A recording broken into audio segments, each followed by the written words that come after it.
That actually was our dream, and the dream being realized. But I want to share, besides the dreams, my personal destiny as a pastor. It's to do with my family and my congregation.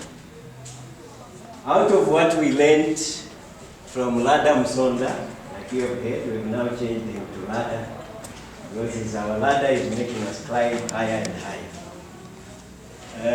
I am a pastor, stroke farmer. I'm seated on 56 hectares of land, and after leaving employment, I was a civil servant. After leaving employment, I came on this land, sat there.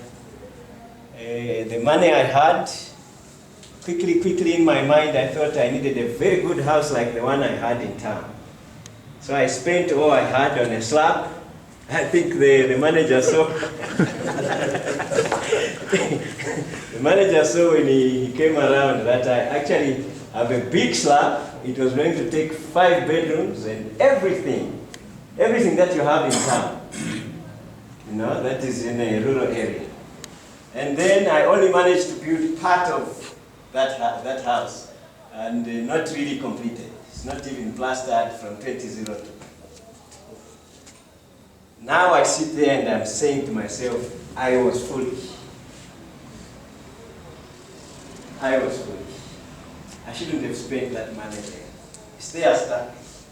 I can't build anymore. But now I'm very, very grateful to Lada Msonda. Because in the meetings that we've been having, it's like not him speaking to me. God started telling me that you've been foolish, and it's high time you stood up and began to walk. I now believe that we can learn all that, but if it doesn't grow wings to fly, then it's nothing. But I'm here to testify that has grown wings in my life, in my family, and in my church, and it is now flying. I was well briefed on what would be happening here. I should have brought you the 2 maize cobs and ask you a question to differentiate them. I then decided, from the concepts that we've been learning from him, to use goat manure. And I did 100 by 50 maize field. If I brought a cob from that field, strictly goat manure and chemical fertilizers, you wouldn't differentiate them. You wouldn't at all. In fact, the ones that I used, the goat manure, the cobs look richer. And I got that all from him. When he was telling us how we spend money carelessly, we don't account for it. Then I said, I have goats. I think I can use this manure. I use that manure, and my wife today is saying, you know what, honey? We need more goats. Wow. Not more money for chemical fertilizers. We need more goats. Then we'll have all our fertilizers for our garden. And this year alone, because when I was telling him, I told him I had 6 heads of cattle, if you remember. Mm-hmm. I now have 10. Wow. Out of the cabbages that I grew from the goat manure, I managed to raise enough money to buy 4 heads of cattle. I have a very, very powerful team to use in cultivating now. I'm a very powerful pastor and farmer now. So it's changing our life.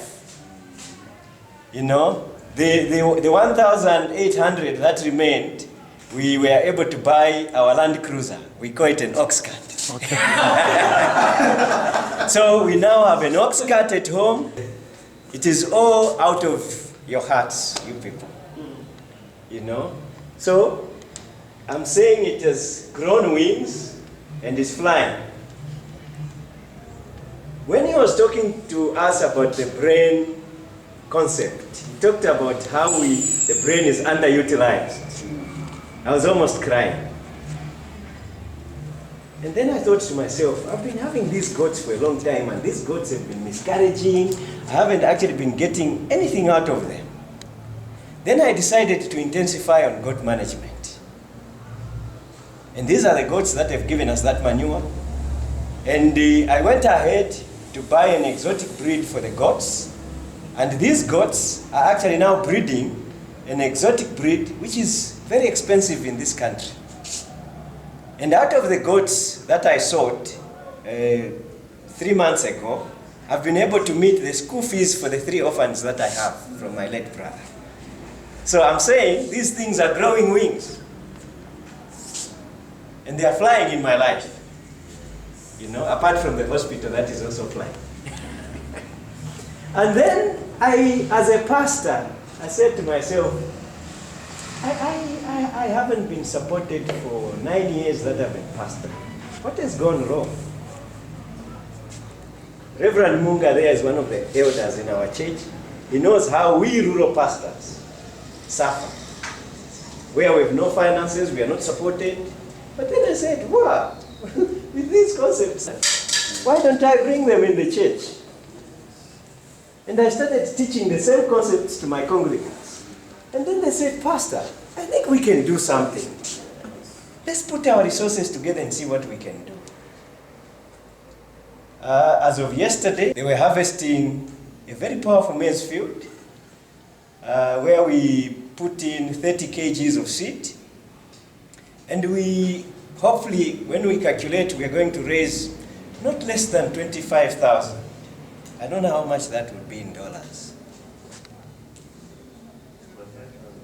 Yeah, about 5,000. So that is what we're going to get out of that maize harvest that we are having in our church, in our local church, which has never been there. He can bear me witness. You know, Reverend Munga can bear me witness. That will be the first time, and the congregants are saying, wow, where have you been, pastor, for all this long? You should have been our pastor for this church. So I really thank God for what these concepts are doing in my life and are doing in my ministry. You know, I'm looking forward, definitely, next time when you come to visit, I invite you to come to my church. I want you to have an on-the-spot experience, to be able to tell you what we've done with these thousands that we reaped this season. And we're hoping to invest more this coming rain season, even as we expand now to do gardening. So in short, I love to share my personal testimony and the testimony that is happening in the church out of what we've learned. Those dreams, we are together as a community and we are hoping to see them move. So we are very, very grateful to you, our brothers. When we see you, we see our brothers who are actually there pushing us. I know 2 Chronicles, the first chapter, it reminds me of Solomon who didn't ask for wealth, but he asked for wisdom and knowledge. So when we got the wisdom and the knowledge, we are moving in that direction. And these concepts are now growing wings and everything is being added unto us. So thank you very much.